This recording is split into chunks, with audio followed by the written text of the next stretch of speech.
Selamat pagi sahabat Alkitab yang terkasih. Marilah kita awali hari ini dengan melakukan perenungan akan firman Tuhan. Bacaan Alkitab kita pada hari ini berasal dari surat Roma pasal yang ke-7 ayat 1-6. Apakah kamu tidak tahu, saudara-saudara, sebab aku berbicara kepada orang-orang yang mengetahui hukum, bahwa hukum berkuasa atas seseorang selama orang itu hidup? Sebab seorang istri terikat oleh hukum kepada suaminya selama suaminya itu hidup. Tetapi apabila suaminya itu mati, bebaslah ia dari hukum yang mengikatnya kepada suaminya itu. Jadi selama suaminya hidup, ia dianggap berzina kalau ia menjadi istri laki-laki lain. Namun jika suaminya telah mati, ia bebas dari hukum, sehingga ia tidaklah berzina kalau ia menjadi istri laki-laki lain. Sebab itu, saudara-saudaraku, kamu juga telah mati terhadap hukum Taurat melalui tubuh Kristus, supaya kamu menjadi milik orang lain, yaitu milik Dia yang telah dibangkitkan dari antara orang mati, agar kita berbuah bagi Allah.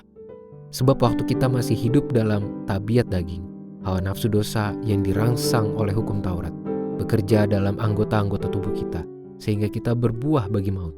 Namun sekarang kita telah dibebaskan dari hukum Taurat, sebab kita telah mati bagi hukum itu, yang mengurung kita sehingga kita sekarang melayani dalam keadaan baru menurut roh, dan bukan dalam keadaan lama menurut huruf hukum Taurat. Paulus menggunakan situasi hubungan yang diikat dalam janji perkawinan sebagai analogi mengenai hubungan antara umat dengan Kristus.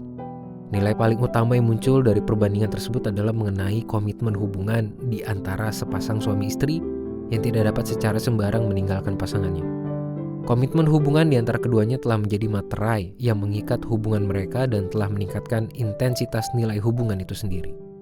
Artinya terdapat keterikatan yang begitu kuat dan tidak selayaknya direndahkan oleh perilaku yang tak bertanggung jawab oleh setiap pihak yang mengikatkan diri mereka dalam perkawinan. Situasi ini pun dijadikan Paulus sebagai gambaran atas keterikatan hubungan setiap umat Tuhan dengan Kristus. Umat adalah milik Kristus yang tidak semestinya lagi terikat dengan berbagai hal lain selain Kristus itu sendiri. Kristus telah membebaskan kita dari beragam ikatan yang membelenggu maupun menghimpit kebebasan kita. Meskipun kebebasan yang Kristus hadirkan juga tidak bermaksud untuk menjadikan kita liar dalam menjalani kehidupan. Terdapat aspek tanggung jawab dan komitmen yang perlu disadari oleh setiap umat Tuhan sebagai bentuk kesadarannya menjalin hubungan bersama Kristus. Sahabat Alkitab, kita perlu menaruh perhatian yang besar terhadap nilai hubungan yang kita jalani bersama Kristus. Jangan sampai kita terjebak pada sebuah model relasi yang semu yang mulai kehilangan rasa dan makna dari sebuah ikatan hubungan yang semestinya kudus. Penggunaan model hubungan perkawinan untuk menggambarkan hubungan iman antara umat dengan Kristus seperti yang dilakukan oleh Paulus telah menjadi cara yang sangat efektif untuk menghadirkan kudusnya situasi relasi secara sangat konkret.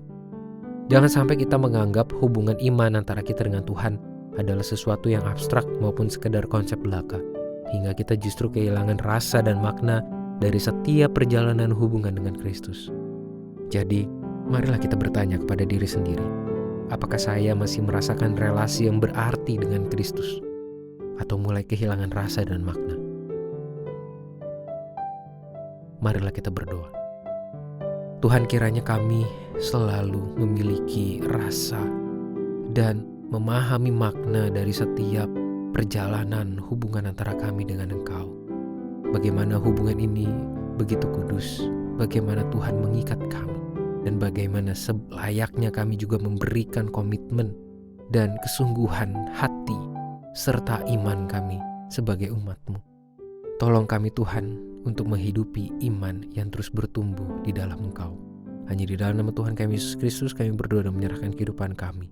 Amin.